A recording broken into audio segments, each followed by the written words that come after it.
Англиядан Шотландияға қарай көшіп жатырмыз. Заттарымызды бүгін жиятын күн. Біздің заттарымызды, чемодандарымызды, ауыр жүктердің барлығын бір күн бұрын трактор алып кетеді. Біз ертесінде жеңіл машинамен барамыз. Енді гүлді Шотландия жағында теретін боламыз.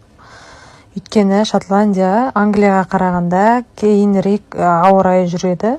Мысалға, ол жақта енді ғана күн жылынып бастады, гүлдері ол жақта енді өсіп бастады. Еккен гүлдері, сондықтан соны теруге кетіп бара жатырмыз. Міне біздің заттарымызды осындай ағаш қораптың ішіне салып жібереміз. Сосын осындай караймен тракторге басып, әрі қарай трактор алып кетеді. Заттарымыздың барлығын беріп, жанымызға қалаға барып, кешкі жақын ужинді сол жақтан іштік. Өйткені ыдыс-аяқтың бәрін беріп жібергенбіз.